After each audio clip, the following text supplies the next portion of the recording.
স্বাস্থ্যসেবার জন্য অন্যায় হয়ে দৌড়াইতে হয় রাজধানী ঢাকায়। এ সামর্থ্য সকলের নাই, যাওয়ার পথে রাস্তায় অনেকের মৃত্যু হয়। এই অবস্থা আমরা দেখতে চাই না। আল্লাহ তাআলা আমাদেরকে এই দায়িত্ব দিলে 18টি মানুষের 64 জেলার কোথাও মেডিকেল কলেজ বিহীন থাকবে না। পঞ্চগড়েও মেডিকেল কলেজ হবে ইনশাআল্লাহ। জীবন অবাক না করলে কে করবে? 28% মিল্ক ফ্যাটের অবাক করার সাথে ফ্রেশ মিল্ক পাউডার। জীবন অবাক করুক প্রতিদিন। বলবেন এত টাকা কোথায় পাবেন?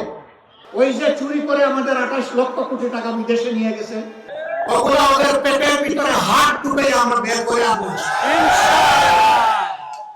আর আগামীতে কাউকে আর চুরি করতে দেওয়া হবে না।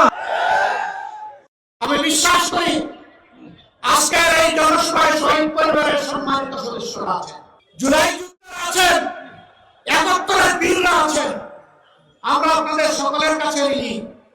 আমরা সর্বশক্তি দিয়ে আগামীতে দেশ সেবার সুযোগ পেলে, সরকার গঠনের সুযোগ পেলে আপনাদের ঋণ পরিশোধ করার চেষ্টা করবো ইনশাআল্লাহ, এবং আজীবন আপনাদের প্রতি শ্রদ্ধাশীল থাকবো। আল্লাহ যেন আমাদেরকে তাওফিক দান করেন। দিনটা শুক্রবার হওয়ার কারণে মনের ঝুলিতে অনেক কথা ছিল, খুলতে পারলাম না। ঝুলি আজকে থাক, ভবিষ্যতে আল্লাহ কোনোদিন খোলার সুযোগ দিলে খুলবো ইনশাআল্লাহ।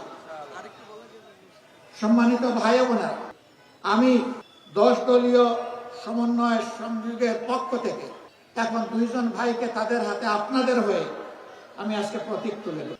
আপনারা হৃদয়ের ভালোবাসা দিয়ে এই প্রতীককে সমর্থন জানাতে রাজি আছেন? ধন্যবাদ, কৃতজ্ঞতা। আল্লাহ আপনাদের সম্মান বৃদ্ধি করে দেন। আজকের জনসভার পরে তো আর কোনো কাজ করা লাগবে না। 12 তারিখ বিজয় ছিনিয়ে আনা পর্যন্ত আমাদের কাজ অব্যাহত থাকবে। 13 তারিখ থেকে নতুন অধ্যায়ের কর্মী হয়ে, শ্রমিক হয়ে কাজ শুরু করবো ইনশাআল্লাহ। দেশের মালিক হব না, সেবক হব ইনশাআল্লাহ। একটা কথা শুধু বলে দিতে চাই, ভোট দিতে পারেন নাই বহুদিন, এবার অপেক্ষায় আছেন। বুকটা ভোট দেওয়ার জন্য চঞ্চল হয়ে আছে, মরুভূমি হয়ে আছে, পিপাসার্থ হয়ে আছে। আপনার ভোট কেউ যদি ডাকাতি করে নিতে আসে তাহলে কি করবেন? কি করবেন? রুখে দিতে হবে। যুবকরা, কাজ শেষ হয়নি, কেবল শুরু হয়েছে।